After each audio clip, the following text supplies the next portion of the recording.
So basically, in today's talk, I have 3 layers. Okay, the first one, I'm going to talk about, first thing, how you can isolate the specific cell types, okay, and culture them, grow them, so that you can grow enough of the material for you to do the analysis, okay. And second, I will talk about technologies. After you got these cells, how you collect the proteins in these cells, okay, and do the analysis. What kind of technology is available? And last one, I will talk about some DNA techniques which you can manipulate genes, okay, to do molecular cloning, so that you can introduce back into cell and to monitor cell functions, okay. So these are 3 major layers I'm going to cover today. So first, I want to talk about how we can isolate the specific cell types you are interested in. For example, you are interested in the protein profiles in a tumor cell. How do you analyze them? The first thing, you need to isolate these cells first, right? So how do you isolate cells? There are mainly 2 kinds of material you will need. The first, you need to cut the cell from the tissue, okay? So basically, these are usually, let me see whether I have later, okay. Usually done by so-called protease enzymes. One is called trypsin, another called collagenase. So they will cut certain receptors on the cell membrane, like integrins, so that they will no longer anchor on the neighboring tissue area. Okay. And another thing, you will also include the so-called casein. Casein will chelate. It's basically chelator to deplete casein in the extracellular space. Whenever casein is gone, the cadherin, which is helping to join the cells, will be collapsed. Okay. And therefore, cell will be detached from each other. Okay. So now you can cut the cell out as a sheet from tissue. You will separate neighboring cells using the chelator or casein, so they will be individual cells. Okay?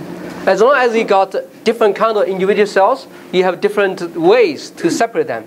Okay? The first one is very cruel and simple. You basically can directly subject the cell population under centrifuge, okay, process. After centrifuge, based on size and shape, basically the cell will be separated at different speed. Okay. Another one is called adhesion strength. So different kind of cell, their adhesion process is quite different. If you coat, for example, a dish with adhesion molecules and culture this mixture cell on the dish, some cell will adhere fast, some cell will take much longer. Okay. So you can allow a short period adhesion and then wash away the rest. You will collect cell which adhere fast. Okay. But these 2 methods are in general relatively non-specific. You can imagine, right? Probably the cells adhere fast contain multiple types. Okay, it will not be only one. So if you are particularly interested in certain specific cell types, usually antibody will be the way you want to choose.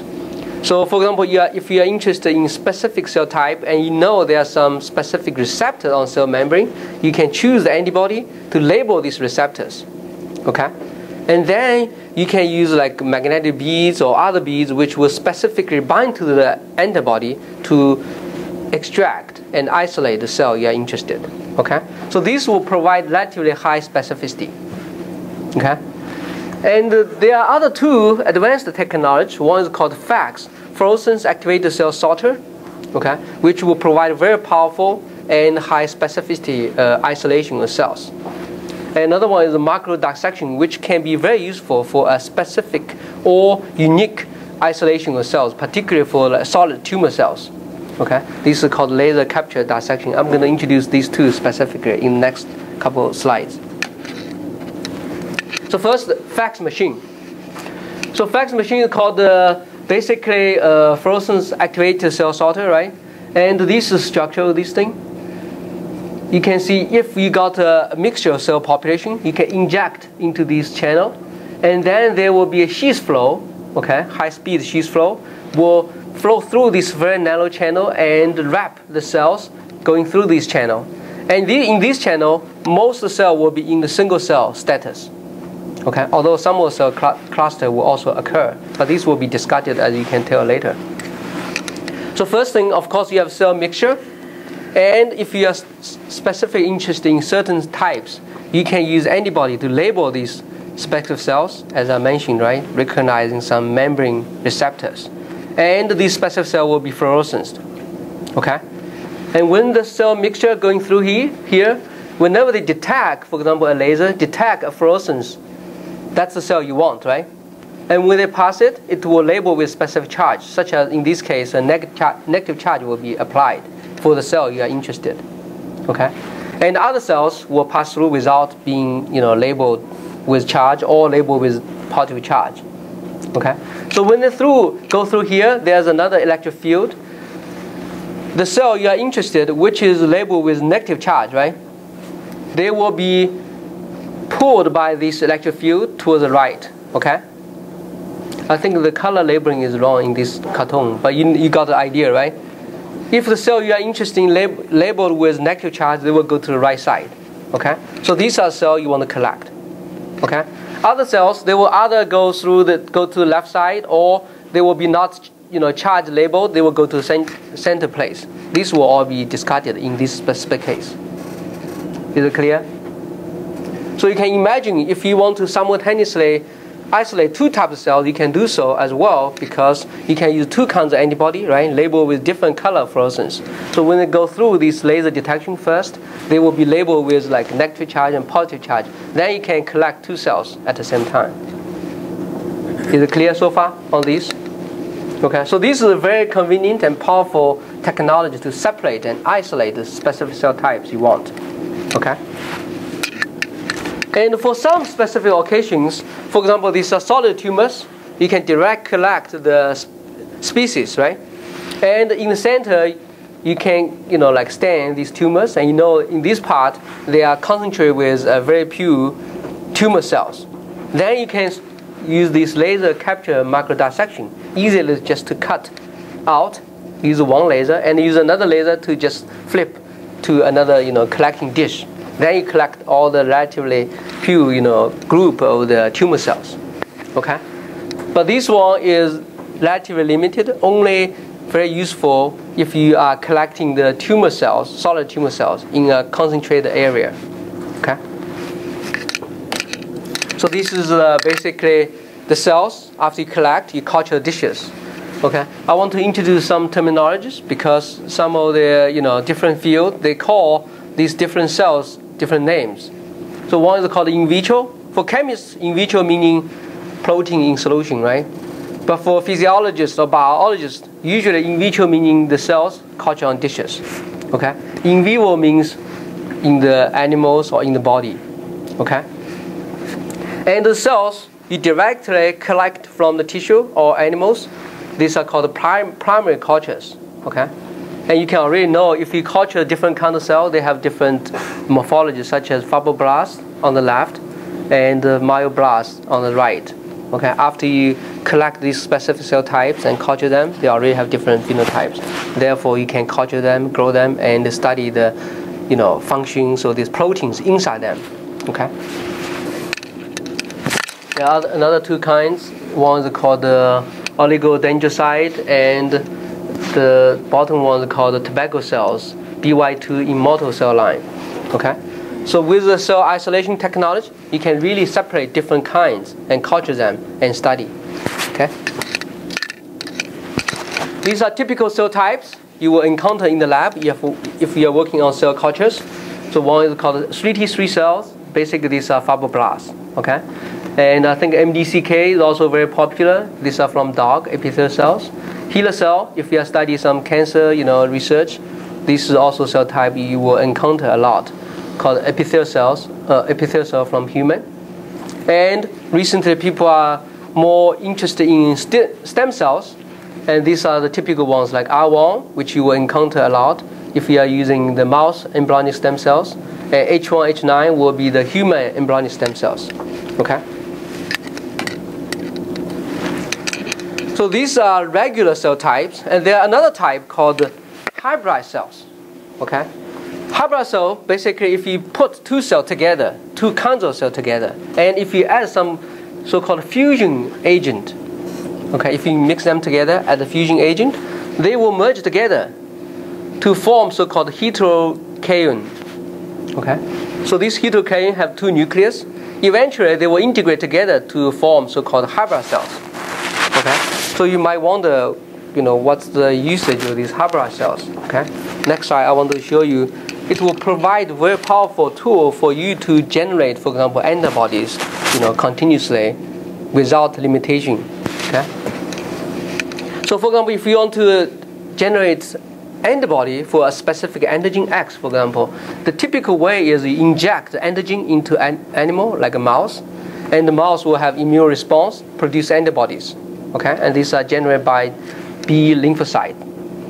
But there's a problem. These B lymphocytes, they die quickly.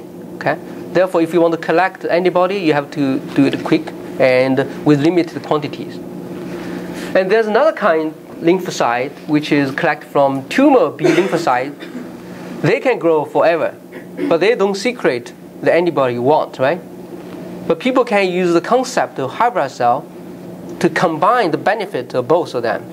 So what you do is you put these, a B lymphocyte which can secrete antibody together with the tumor B lymphocyte which can grow forever. You mix them together, add the fusion reagent. Eventually, the tumor B lymphocyte and the B lymphocyte secreting antibody will be, fused together to form hybrid cells. Okay, and then you can use selection medium. These selection medium, only the cell secreting the antibody will survive. Okay, after you culture a while, and then split all these cells into small wells. Each well will contain one cell, and you can use the selection medium to choose the hybrid cell, which will secrete the antibody you want and will grow forever. Okay, so with this hybrid cell technology, you can collect these cells. Okay, you can grow in the tanks or flasks. You can grow them, all the time, and it will produce antibody. Okay, so you can bypass the problem that you can only collect limited amount of antibody in the animals.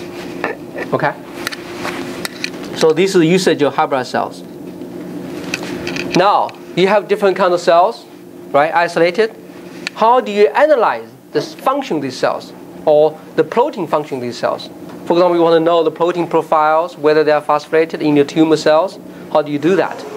Okay, the first thing you want to learn is you need to separate the cell component inside, right? You have to break the cell, take out the cell content, and because inside cell there are so many organelles, right? Cytoskeleton, nucleus, DNA, RNA, proteins. You need to separate them, okay, to isolate the pure protein kinds for you to study. So this so-called cell fraction, you have to separate and sort them. These are the typical technology you're going to encounter if we are working on the protein analysis from cells. One first is called the centrifuge. Okay, very simple but very powerful. I'm going to introduce using a couple slides. And the second is called the chromatography. Okay, which will provide purer resolution compared to the centrifuge. And third one, I will talk about polyacrylamide gel electrophoresis. And the last one will be the mass spectrum, which will really provide the identity of the protein you isolated. Okay. So first, the centrifuge. So when you are collecting proteins, this machine will be the one you will encounter in the lab a lot. It's called preparative ultracentrifuge. Okay. So it has a rotor, and usually it will be in a refrigerator. Okay. Because you want to maintain the low temperature so that the protein will not be denatured. Okay, and you also have a vacuum to keep this cover on top, and rotor have to be tightly connected to the motor, and it will generate a very high speed. Okay, so this is a very simple technology. After centrifuge, different kinds of protein or organelles will be separated into different positions. Okay, and this actually is a very dangerous thing as well, although it's powerful, because the speed is so high, 10,000 or 20,000, RPM usually, and generate a lot of force. If you're not careful, if the two tubes are not balanced, it will easily break the motor and rotor and actually fly out as well. When I was in San Diego, we have an accident, not in our lab, in neighboring labs. One day, this rotor actually just fly out and hit the ceiling or the floor.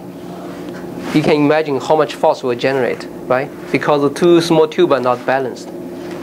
Okay, so when you are using this, be extremely careful on that. Okay. So with the centrifuge, you can design different kind of buffer and solutions to separate different components of the cells. Okay. The first one is very simple. You can use a uniform buffer and use a low speed centrifuge. Okay. You kill the cell, put everything into the tube, and low speed will already give you centrifuged pellet containing like nuclear or cytoskeleton. That's the first layer or the cell component you will collect. And if you further subject the supernatant into a higher speed centrifuge, then you will collect some organelles such as mitochondria, lysosomes, and perosomes. Okay. And then the supernatant can be further centrifuged. Then you will collect some small, like macrosomes, such as endosomes. Okay. These supernatant can be further centrifuged with a higher speed. Then you will collect macromolecules, such as ribosome and virus. Okay. These supernatant still contain a lot of protein with different size. And then you can use another buffer called the gradient sucrose buffer. In this buffer, you load these. Now these proteins are already relatively pure, right? There's no like cytoskeleton, no nucleus, right? And if you centrifuge using a relatively shallow sucrose gradient, you can separate these proteins in the mixture based on their size and shape. Okay, they will be separated into different positions, and then you can punch a hole on the bottom and collect at different time. You can separate these two populations. Okay, or you can subject these samples mixed with relatively steep sucrose gradient. Okay, and do the centrifuge. These different populations will be separated based on their buoyant, density. Okay. If different molecules have different buoyant density, they will be located in different positions. Again, you can do the same thing to punch a hole to separate these two proteins. Okay. But still, as you can imagine, because there are million kinds of protein in the cell, each layer will still contain multiple kinds of proteins, right? Then you can use other technology to further purify them. One is called chromatography. Okay. For chromatography, it's also a very simple technology. What you do is you have a column, and then you load the sample on top. Okay. And this protein solution will be run through the column. And because the size and charge of different proteins, they're different, when they pass through this column, they will be separated, okay, based on their size or charges. And eventually, you can collect them at different time, and the different protein will be collected at different tubes. You separate them, right? And for this chromatography, there are typical three kinds. Okay, the first kind is called ion exchange chromatography. And the concept is also very simple. As you can imagine, this column, basically they are filled with beads. Okay, so you can change the beads property to modify this chromatography. Okay, the first ion exchange chromatography is basically the beads are charged on the surface. Okay, if the beads are charged with positive charge, okay, when you run through the protein mixture, all the protein with negative charge will be relatively sticky and absorbed on the surface for a while, whereas all these protein with positive charge or non-charged will be run through quickly. Okay, therefore you can separate the different kinds of proteins. Okay, this is ion exchange chromatography. Based on the charge, you can separate the proteins. Another one is called gel filtration chromatography. So in this gel filtration chromatography, the beads are basically cracked, meaning they have some holes on the surface of beads. So when the protein runs through, some small protein will be trapped in these holes a little bit, and the larger protein will be run through quickly. Okay, therefore you can separate, right, based on their size. That's the gel filtration chromatography. And last one is more specific. All these holes on the beads or charge on the beads, still they will not give you extremely pure purification, right? Because many protein will have negative charge. Okay, I mean many protein will have similar size. But this affinity chromatography will provide higher specificity. Basically, in this affinity chromatography, you have the beads which will be coated with specific antibody. Okay, so when you run through the protein mixture on the column, the protein with specific receptors on surface, the specific recognition motif on the protein will be recognized by antibody and absorbed on the beads. Okay, all the other proteins will be run through faster. Okay, and then you can use a high salt buffer to elute the protein absorbed on the beads at the last stage. Okay, so these are typical charts when you're doing chromatography. That's how you will encounter and collect the protein you want. So usually, because the cell lysis, the protein mixture are quite dirty, meaning there are too many kinds of proteins. Okay, and people usually combine these three kinds of chromatography together to purify proteins step by step. Okay, so first, usually people use ion exchange chromatography. When you run the protein solution through this column, you can imagine, these different peaks represent the kinds of protein elute or pass through. Okay, so you can already see based on charge, different protein will be eluted at different time. If you have some knowledge on your specific protein, you can collect, for example, this population, which will contain your protein you are interested, right, and discard all the rest. Okay, so it's already with one-step purification. However, as you can imagine, even in this peak, they will still contain a lot of different kinds of proteins with similar charges, right? Because ion exchange chromatography will separate protein based on their charges. Okay? If different kinds of protein have similar charge, they will all encounter and group together in this same peak. Is it clear? Then you can collect this peak and subject to gel filtration chromatography. Okay? For this one, you will run through again, and although all these proteins will have similar charge, but they will have different size, right? And based on size, you can further collect these. For example, this is a protein you are interested. You know some knowledge about this protein you are interested, right? So you collect this peak. Okay. Still, it will not be completely pure. Then you subject this protein solution into so-called affinity chromatography. So as you can imagine, usually for affinity chromatography, usually you got two peaks, right? Right? Why two peaks? Anybody can answer? In the previous chromatography, you see many peaks, right? Usually. But for this one, usually you only see two peaks. Say it louder. Maybe because of molecular weight of proteins. I think that's not the answer. I saw that other people said, yeah, you want to? Because it's very specific, so you only choose one protein with the coated beads and the others just... Exactly. You have two kinds now. Either they bind with specific antibody or they don't. Because there's no selection against the size, against charge, Everything else will be on the same peak. The ones with specific recognition site will be bind to the antibody, right? This will be eluted here. All the other will be another peak. Eluted faster usually. Okay?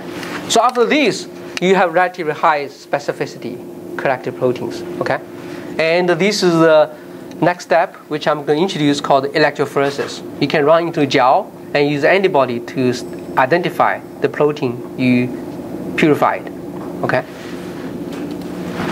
Before I introduce a page, so-called polyacrylamide electrophoresis gel, I want to introduce these two chemical compounds, which is essential for the electrophoresis. One is called beta-mercaptan ethanol. Okay? So this beta-mercaptan ethanol is essential because all the protein, as soon as they collect from cell, in the cell body, they usually have reduced environment, meaning all the sulfate group on the protein, they will not form disulfide bond. Okay? But as soon as you collect them from the cell body, they will be exposed to the oxygen, right? So they will be oxidized, form disulfide bond. And the beta capital ethanol will be needed to add a solution to break this disulfide bond, so that each intact protein will be separated. Otherwise, many proteins, as soon as they have this sulfur group, they will stick together. Okay. And another one is called SDS. SDS, they will basically bind to the proteins and coat this protein with negative negative charge. Okay. You will know why this coating will be important. So this is the electrophoresis system. As you can imagine, if you already add the beta capital ethanol and SDS, right, all the protein will be break apart, right? They will have intact proteins separate from each other, okay? And they will be relatively coated with negative charge because of SDS, okay? And then you load this protein onto a gel, okay? There are different wells. You can load the protein on the gel. And these gel are connected on top by a cathode through a buffer. On the bottom, connect to the anode through a buffer. So if you load the protein on the top and run the electric field, what will happen? The protein will go down, right? Why?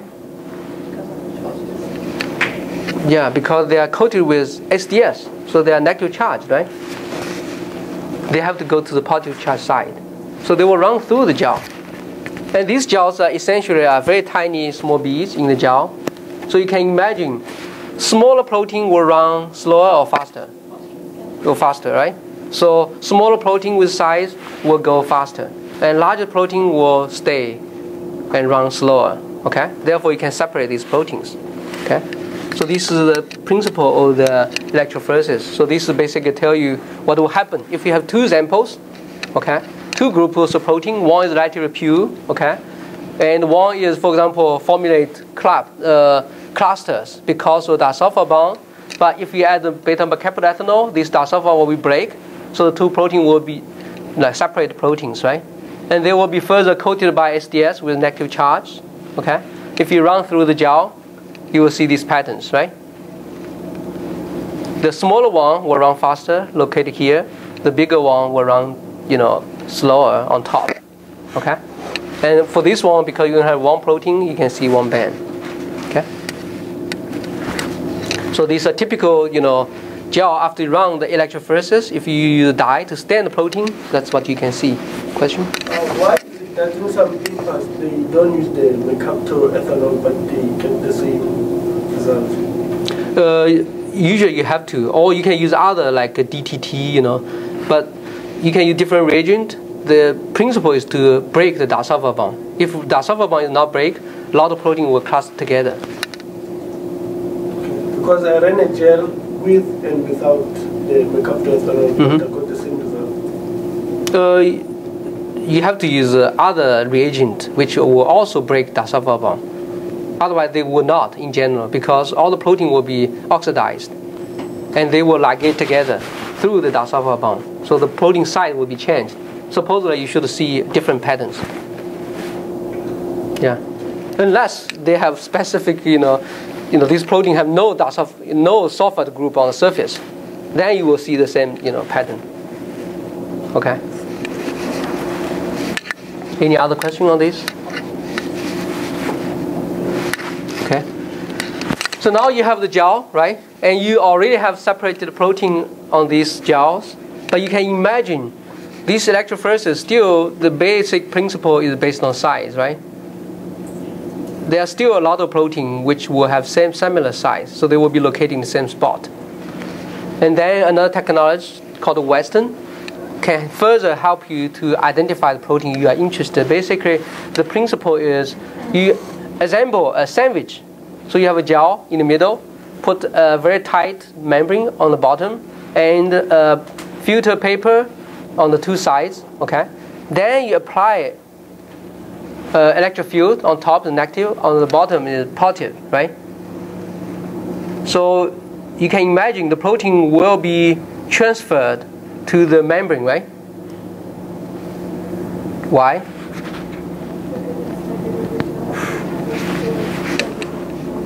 Exactly, because they are, again, negative charge, right? Whenever you apply electric field, it will go down and stick to the membrane, right?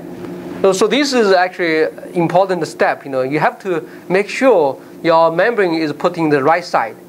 Many times we are doing experiment, right, assembling sandwich. If your membrane is put on the positive side, then all the protein will get into the tank. It will be lost. Okay, this actually happened, to me too when I first doing Western blot. Because at that time, if you're not so careful, you're not sure which side is put in, and easily the protein will be just runs through. Okay.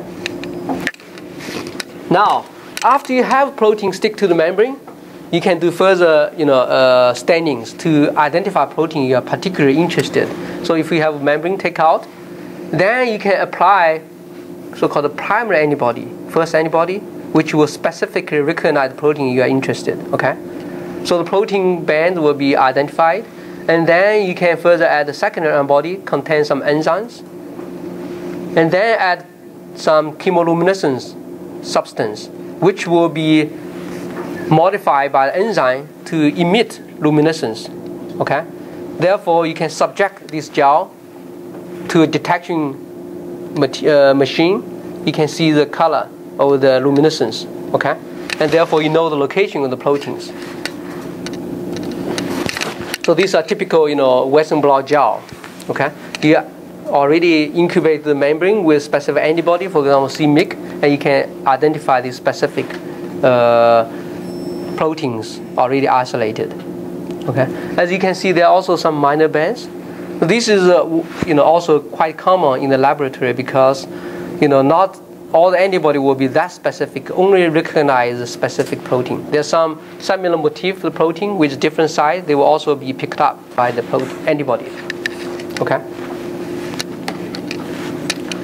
So we talk about the electrophoresis based on size. There's another one which you can also utilize called isoelectric focusing. So the principle is also very simple. If you can create a gradient of pH in the gel, okay, when a same protein is loaded in the gel, you can imagine at a low pH it will be mainly, positive charged, right? If at high pH, it will be negative charged. If you apply electric field, negative on the bottom, positive on the top, these proteins will start to migrate until they reach a point where they have relative equilibrium of electricity. Okay. So based on this concept, you can also separate protein based on their charges, right? So if you can combine this isoelectric focusing and SDS page, then you can have so-called 2D page separation. Okay. You can use isoelectric separation based on their charge to separate on this x-axis. Then you further run SDS page on the y-axis. All the protein will be separated on each single dot in general. Okay, as you can imagine, if you only use 1D SDS page, then all these protein with similar size will be, located on the one spot, right? If you add another 2D isoelectric separation, then they will be separated into different spots. Although they have different size, but their charge are different, and they will be separated along this isoelectric gradient. Okay. So then, if you have this 2D gel, you can further use the antibody using combined with the Western. For example, phosphorylthreonine antibody can further pick up these dots. So you can in this gel, after you add the phosphorylthreonine antibody, you will pick up these couple of dots. So these dots represent proteins which are threonine phosphorated, right? So this will be a very powerful technology for you if you want to study, for example, some cancer cells, right? You isolate the proteins and you add this antibody. Cancer cell versus normal cell, you can really see how different the protein are threonine phosphorated, okay? But at this point, you still don't know. Although there are multiple spots, you still don't know what they are, what protein are threonine phosphorated. Okay? And next couple slides, I will introduce techniques which will help you to identify each dot, what the specific protein you are detecting. Okay? So the principle is basically very simple. Use an enzyme protease to digest and cut the protein into multiple pieces. Okay, so they become a group of peptides. And then if you run a 2D gel, you will see this profiles in 2D, right? As you can imagine, if you use the same enzyme to cut different proteins and run this 2D gel, different protein will have different features, right? If they have the same pattern, likely they are the same proteins. Is it clear about this concept? Okay. So if you have a library of the protein profiles already there, you can get these unknown dots of the protein, isolate them, digest them, and run the 2D gel. If you get a pattern of these peptides and subject to the library and match to the library or known proteins, you know which protein you already isolate, right? With threonine phosphorylation. Is it clear? Okay. And another technology then is basically a similar concept. It's called mass spectrum. It's a matrix assistant laser desorption isolation time of flight spectrometry. Okay. People just call it MODI-TOF. Basically, as I mentioned, if this panel you already use antibody to identify or phosphor antibody, and this dot you want to know which protein it is, you isolate this dot and purify the protein and digest with enzyme, and then run the spectrum, and these are peaks of the peptide, right, with different molecular weight, and there's already a library available for you. You can match this pattern to the library, and if you match a protein, known protein, you already know which protein you are looking at. This is it clear? So far we already talked about you can isolate cells, right?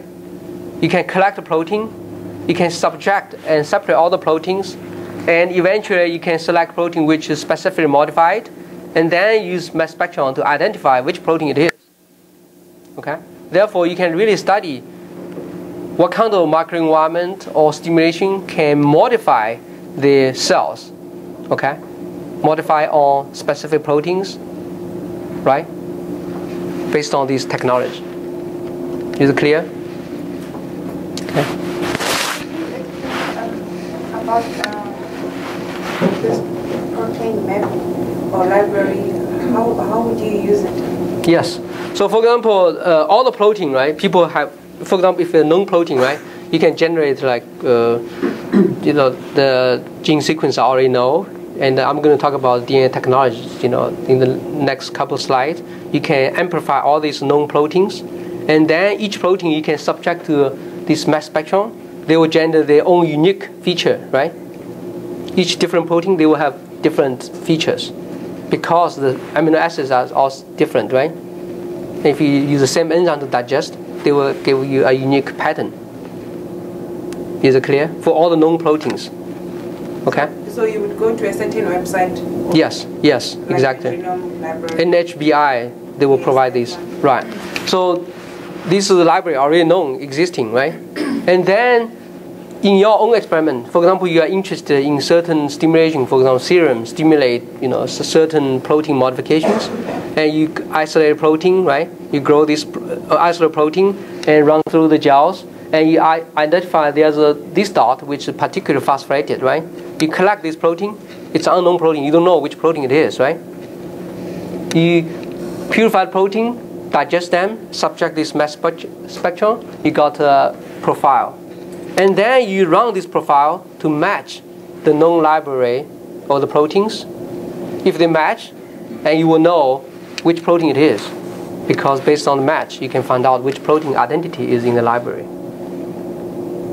Is it clear to you already? Yeah, it's just that I'm worried that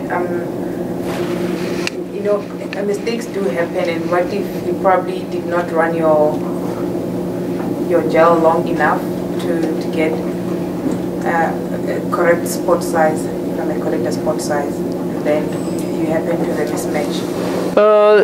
You don't care whether you run correctly in this case, because in this case you are particularly interested whether certain proteins are phosphorated, and you want to know what identity are these proteins, right? You just pick up this any point which you are interested, it's phosphorated, for example, right? Just pick any point and run through a mass spectrum and match. It should match. Just like if everybody has a fingernail or fingerprint already in the library, right? And you identify a fingerprint from, for example, crime site, right? And you run this, collected fingerprint into the library and you match them, you identify which one it is. It's the same concept. And if it doesn't match spectra in your library, what's the next step? Yeah, very good question. Or you are very extremely lucky, you identify new protein, people never know before, or there are some mistakes, in the process. Like, for example, these mixture of proteins.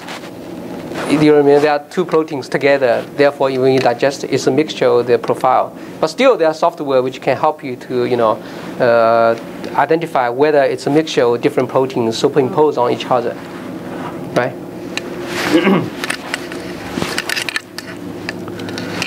Okay, so far we already know how to handle isolate purify cells, isolate cells, and isolate proteins, analyze proteins, right? And for the next or rest part of the talk, I will just focus on some DNA technologies which will help you to modify cell or design techniques to monitor and detect proteins using like advanced technologies. Okay. So before I talk about these DNA technologies, I want to first introduce some simple techniques which are already well established called polymerase chain reaction. Okay. So this is Nobel Prize, of course, and the concept again is quite simple. Okay, so it's already known DNA form double helix, right? So double strand DNA.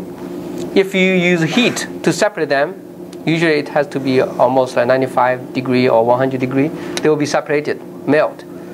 And then if you add small DNA segment, okay, with matching, a sequence. There are two small DNA segments will be annealing to these two sides. For example, you can design that, right? Based on sequence of DNA you are interested. Then they will be amplified if you add DNA polymerase and all these nucleotides. Okay? They will eventually grow until to the end, right? This one will be the same. So this will be the first cycle in the PCR, so-called. Then you can imagine that's the starting material. Okay? After your first cycle, you already have these 4 DNA sequences, right? And if you heat them again, they will be separate, serving as the new template. If you have all these primer, we call it primer, these are DNA segments which have annealing on the parental DNA sequence. You will run another cycle, second cycle, you will get, okay, the parental DNA will still stay the same, 2 pieces, right? And this DNA with 1 sticking end will now become 6. It will become 1, 2, 3, 4. 4 pieces, right? With only 1 sticking end. And you will get 2 pieces which will be covered by your 2 DNA primers, right? Which covering this, relatively light gray zone. Okay? These 2. That's after second cycle. So the trick is after you run another cycle, then you can tell the difference. Now all these templates will be separated again, and DNA primer will be annealed and synthesized again. Then you finally got this product after third cycle. The DNA parental sequence will be staying the same, 2 pieces, right? And the DNA with 1 sticking end now will have 1, 2, 3, 4, 5, 6, right? So it's linearly growing. But the product you are interested, which will be covered in this gray, light gray zone, will be 1, 2, 3, 4, 5, 6, 7, 8. So if you can imagine, if you run this cycle continuously for like 30 cycles, after 30 cycles, the majority of the DNA product will be the one covering this zone. Is it clear? Because it will grow exponentially. Okay? Whereas the DNA with 1 sticking end will grow only linearly, right? And the parental DNA with 2 sticking end, they will always stay the same, only 2 copies. What is the sticking end? Okay, so basically the one is outside of this, PCR zone. I call sticking end. Okay? Is it clear so far on the concept of the PCR? So you can imagine with very tiny little material DNA, if you use the PCR, you can amplify to many, many copies, right? So this is the first technology. And the second I want to introduce is a so-called restriction nuclease. Okay? So restriction nuclease is also a very unique feature. Basically, it's kind of nucleus, which can cut DNAs, but they will cut at specific sequence. Okay? So as you can imagine, each enzyme or each nucleus will create a unique interface at the cutting side of DNA. Okay? And the DNA with the same enzyme cutting will be able to anneal. Okay? Meaning they can be put together. If they are cut by different enzyme, they cannot be put together. Okay? So this will create a very unique feature. You can use the same enzyme to cut two kinds of DNA, and then if you can join them together, you piece two different protein or two pieces of different DNA together. Right? This can be shown here. If you cut one group of DNA with one enzyme, and if you cut another group of DNA with different kind of enzymes, these black DNAs, they will be put together with the red one only when these DNA are cut by the same enzyme. Okay? Is it clear? Only the same enzyme cutting will have the same interface. They can be joined together. All right? So with this technology, then you can imagine it's easier for you to tailor or cut different DNA pieces and piece them together. As long as they have the enzyme, same enzyme cutting, they will have same interface, they can be joined together. There are questions? Okay, right. Yeah, ligase will basically, have no specificity choosing. As long as they have same interface, they will anneal and ligase. Okay, so this is basically, I'm going to introduce the concept of ligase. So for example, if you have a circular DNA which can be amplified in the bacteria, right? You can cut with one enzyme, okay? And if you can do a PCR or a specific gene sequence you are interested, and cut with the same enzyme, then these two pieces can be put together, right? Right? Because they will create same interface, right?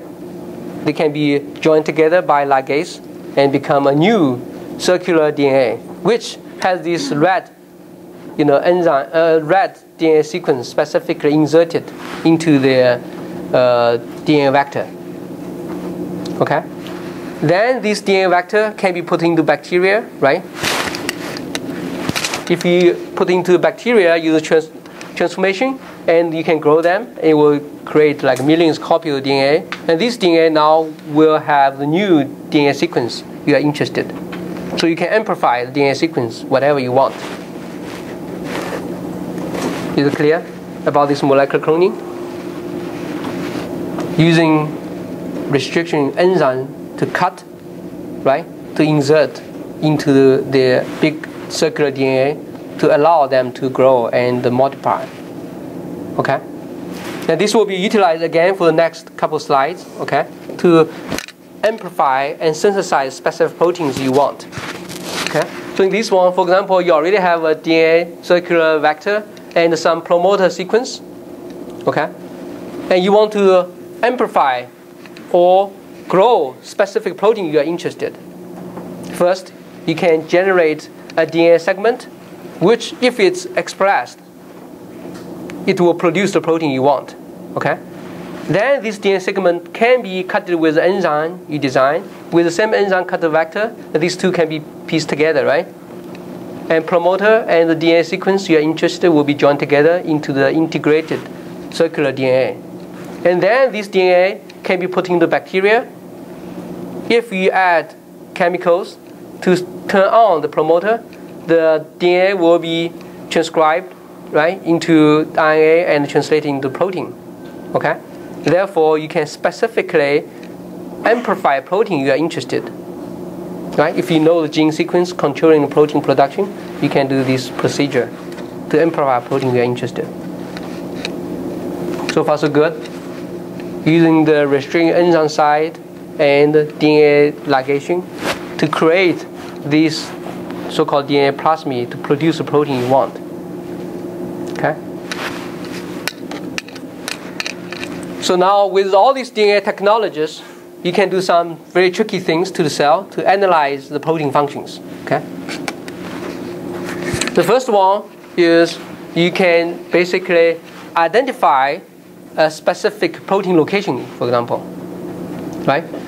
If you don't know the antibody, for example, some relatively new proteins, you don't have antibody available for it. Okay. How do you know where this protein is located? DNA technology can help you on that. Okay.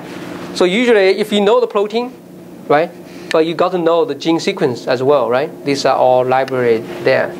Okay. You can directly identify the sequence of the protein, and then you can do a gene engineering, put a known tag of the DNA sequence, and this DNA sequence will produce a protein or protein motif which you already have existing antibody to recognize it. Okay? So if you use DNA technology to combine these two together, it will eventually put into the cell and produce the protein. This protein which doesn't have antibody, so you don't have anybody to stand and know where it's located. But this motif which will be created at the same time has the known antibody, right? So you can use the antibody to directly detect this motif to know where these proteins are located. Is it clear to you? Right? Although this protein you are interested does not have antibody available, but you can use DNA technology to insert a known motif into it so that you can use existing antibody to recognize the location of this protein. Okay?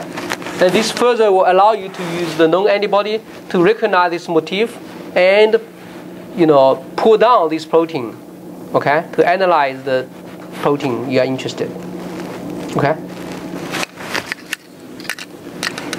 So this is one of the technologies, you can do the protein interactions by DNA technology.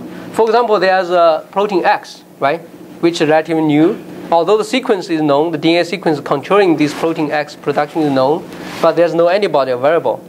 How do you study what kind of protein is interacting with the protein X? Right? One way you can do is you can fuse a known so-called GST, glutathione S transferase tag to it. This you should already know, right? Using DNA technology, right? You can join two DNA segments together. It will produce this hybridized protein. Okay? So this protein will contain protein X and the GST motif. Okay? And there are beads already available, glutathione beads, which can specifically bind to the GST, and therefore you can centrifuge to collect this protein, right? Protein X. If this protein X interact with other proteins like Y, Z, this protein interact to this protein, all this whole complex will be pulled down, right? Is it clear? So if you use like beta capital ethanol and SDS to break apart this complex, run the SDS gel, okay, and then collect all these DNA dots and subject to mass spectrum, you can identify the identity of all these proteins. Question? So how do you know if it's a specific protein interaction in the cell versus like it just kind of oxidizing the sulfur bisulfite bridges outside when you extract them? Yes, that's very good. So usually, when you do this, right, you have to add, when you pull down it's the inner cell lysis, right? It already contains all this, reagent which will prevent, okay, oxidation during the process. After you pull down, right, you already will separate them, and the solution you pull down will only contain these proteins. Okay? And when they run the gel, you don't worry about oxidation or anything else because it already contains beta capital ethanol. Does that answer your question? Okay. How specific? SDS? No, the GST tag. Oh, GST tag is quite specific. For example, glutathione beads in general will only bind to GST with high affinity.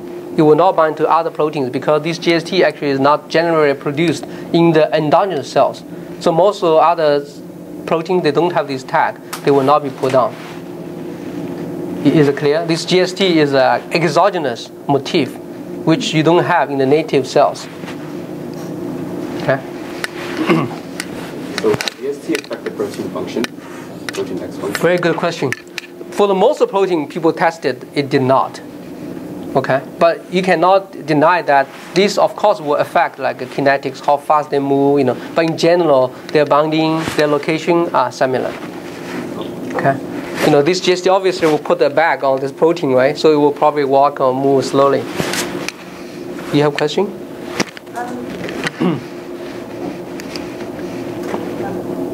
No? Okay. So is it clear? If you have a protein which does not have the antibody available, you can still use genetic technology, right? To design a hybrid protein for you to study how this protein interact with other proteins. Okay? And you further can use another technology, so-called the flat fluorescence resonance energy transfer technology to study that. So the idea is you want to know whether a protein X and protein Y, they interact with each other. Okay? How do you know? How do you do that, right? If there's no antibody available for these proteins. Genetic technology can also help you to do this. Basically, what you can do is you fuse a fluorescent protein. How many of you heard about fluorescent proteins? Green fluorescent proteins? Okay. Oh, not many? Yes, GFP. Okay, got a couple more. So basically, these are proteins which are genetically encoded, meaning you can use a protein, a DNA sequence to put in the cell to produce a protein. And this protein will be fluorescent themselves because they will formulate chromophore in the cell. Okay? These are called fluorescent protein. And there are different color of fluorescent proteins. Okay?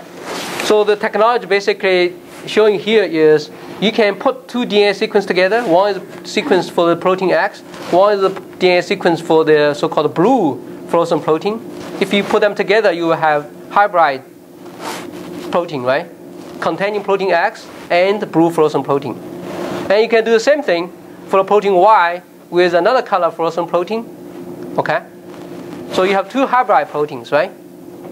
If these two proteins, if X, Y, do not intact, then if you directly shine on the blue fluorescent protein, because there's no energy transfer, okay, the blue light will come out because it will be directly excited, but this yellow one will not be, or green one will not be excited, so you don't see the green color out.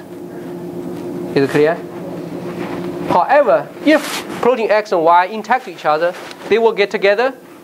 Then if you directly excite on the blue one, you will see a green color out. So it's a very simple concept. If you generate these two sets of hybrid protein, put in the cell, you shine the cell with like purple or violet light. If you see a blue color, you know these two proteins, they don't interact. Okay? If you shine the same with the same violet color or the light, and you see a green color out, you know protein X and Y interact with each other. Is it clear? Genetic engineering can help you to do this analysis. Okay? Otherwise, there's not much way for you to do that. Another technology which can help you to do the DNA protein interaction is called yeast to hybrid system. Okay? It's also a similar kind of idea, but it contains a bait domain which can bind to a specific DNA sequence. Usually it's located close to the transcription site. And it will have a target protein and a binding partner. You want to test whether these two proteins interact with each other. Okay? And this binding partner will be fused to a prey protein. Prey protein basically is like transcription factor, okay, or activator to turn on the gene expression or protein expression. Okay? So if these two proteins, they can interact with each other. If you put these two things into the cell, this bait domain will bind to specific transcription activated binding domain, right? So this targeted protein will go there. If these two interact with each other, this play will also go to turn on the specific reporter protein. So if you see a reporter protein coming out, you know these two interact with each other. Question?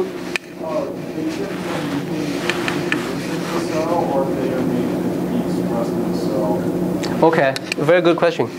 So these are proteins, right? They will be all encoded by a specific gene sequence, right? What you do is just introduce 2 genes into the cell. So the cell will produce these 2 proteins. Okay? If they interact with each other, this bait bind to the DNA will pull the prey to the side to turn on the gene expression. If they don't bind, then this bait will go, but prey cannot be pulled together, so that the gene expression will not turn on. Is it clear? So based on the reported gene expression, you can know whether these 2 interact with each other or not. This is called the yeast-2 hybrid system. Okay? Another system which can help you to study protein-protein interactions. Okay? Question? So in order to use this, you need to have like knowledge of like where they interact? Oh, you don't. You don't need to know. So when you fuse the proteins, how can you be sure that the interaction regions are actually exposed to that? Very, very good question. Yeah, that's more advanced technology. So of course, this is a very simple technology, right? People say fuse them together. But in general, when you fuse these 2 DNA segments together, people will put a relatively flexible linker between them with like glycine, which doesn't have side chains. So these 2 domains are relatively, free or flexible between them. It will not mask any functional domain of these. Okay, that's what typically people do. Use a short peptide containing glycine mainly. Okay. I think this is my last slide about research. So this DNA technology can also help you to design specific peptide which can have some functions such as block the tumor growth, okay, or produce some toxic substance to kill the tumor, for example. Okay. So this technology is all called phage display. Okay. Phage display, the concept is basically you have a phage vector DNA, okay, and also a gene encoding a phage code protein. Basically, this code protein will help to deliver. If you have DNA protein produced, it will go to the surface of the bacteria. Okay. So if you insert a DNA encoding peptide, join them together, you will have a bacteria which has this peptide exposed on surface of the bacteria. Okay? Is this one clear? This yellow thing will help this red peptide to go to the surface. Okay? If you express this construct in the bacteria. Okay? So it's already well-established technology. You can generate this kind of, particularly this red zone using like random mutagenesis or library, technology to generate millions of these different sequences of the red zones. Okay? And then if you insert this library after this yellow tag, you can imagine if you transform this DNA into the bacteria, each bacteria would carry a peptide with different sequence. Is it clear? If you have a million of bacteria, each bacteria will have different peptide on top. Okay? So you essentially generate a library of peptide expressed on the bacteria surface. Okay? Each peptide is different in sequence. Okay? So then, if you have this library, okay, you have, for example, let's say a million of bacteria, okay, expressing different peptide, inject into mice. Okay? And then these mice, of course, has some tumor growing already, right? And then you inject this library, and some of them, because all the peptides have different sequence, right? And some of them, they will have specific affinity binding to the tumor. Okay? So after you inject that for a couple of days, and then isolate the tumor, and some more bacteria will stick to this tumor, right? Some of them, of course, easily, wash out because they don't have specific affinity binding to the tumor. Okay? And then you collect the bacteria. These bacteria will have the peptide which have high affinity binding to the tumor. Okay? And you purify these bacteria and amplify the DNA sequence of this from bacteria, and you know which DNA sequence will generate the peptide which will have high affinity specifically targeting to the tumor. Is it clear? So for example, finally you got this DNA sequence which will produce a peptide.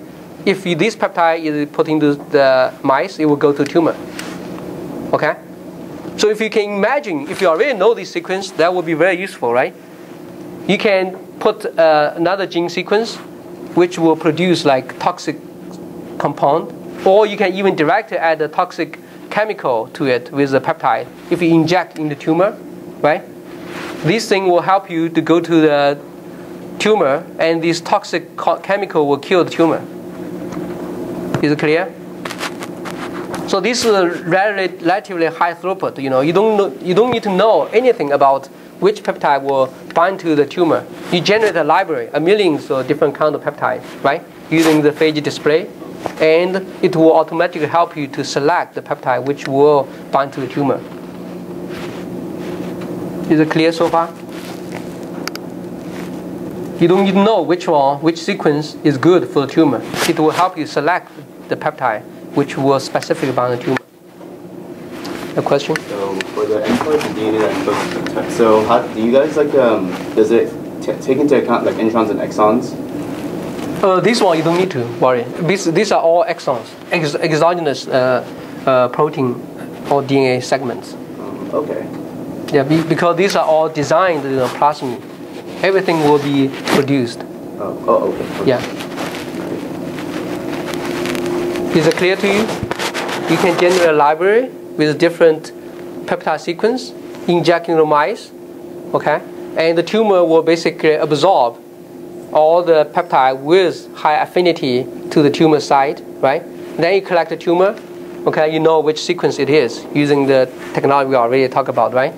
And if you know the sequence, you can conjugate to a toxin, right?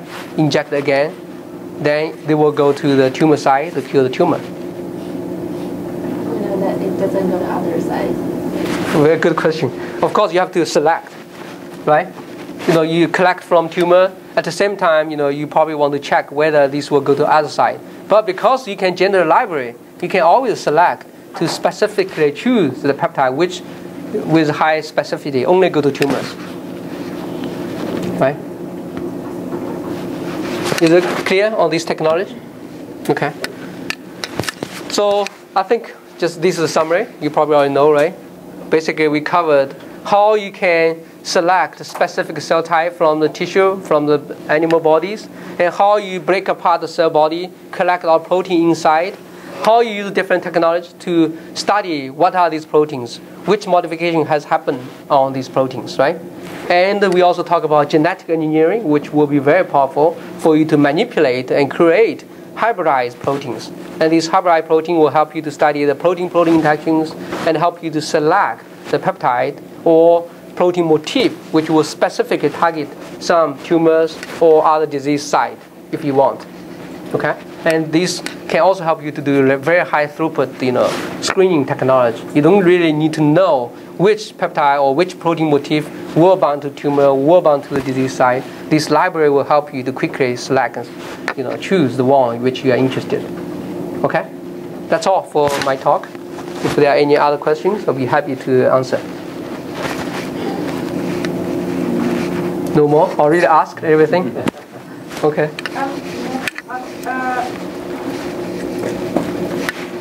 Which slide do you want to? The slide of this one. So this one? Yeah. This one? Okay. Is that the technology they use when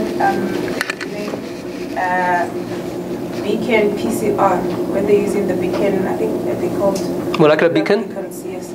I think it's quite different. The molecular beacon, most of the time people are doing directly talk about the interaction between the DNA or RNA sequence, whether they have hybridized site.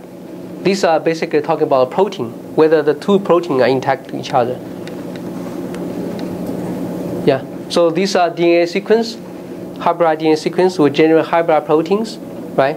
And this one will bind to the DNA segment, and this one will turn on the gene expression, right? And if these two proteins are not interacting to each other, they will be separate. Although this will bind to the specific DNA segment, but this will not go to the site to turn on the gene expression. Only when the two proteins are interacting to each other, this bait will pull and recruit the plate to the site to turn on the gene expression. So basically, based on the gene expression, you can know whether these two are interacting to each other. If they intact, you got a lot of gene expression. If they don't, you don't have gene expression. Okay, so would you still use the blue-white selection before you could use PCR to just check if there was an interaction? This you don't need to do a PCR basically. You just, you mean this gene expression you want to detect with PCR? Yeah, you can do that. Yeah. Blue-white selection test. Yes, you can use PCR, or if it's convenient, you can also direct it using like green frozen protein, so that you can directly see color of the cell. Because after the gene expressed, protein will be produced with fluorescence, so you can directly see it in real time. You don't need to do PCR if you want. But PCR definitely can do that too. Yeah, it's still that PCR is expensive, so you need something less expensive to check. Right. Yeah, immediately or real-time monitoring of this interaction. Okay. Yeah. You have a question? So the yeast cell will express the bait and the prey and then the reporter protein. So that all happens in the same cell. Yes, right. Very good point. So all these will be engineered and put into the same cell, right? And only these two interaction would allow the reporter protein to be produced. So just by monitoring reporter protein, you know whether they interact each other. Okay. Okay, please let's thank Peter Wang. Okay.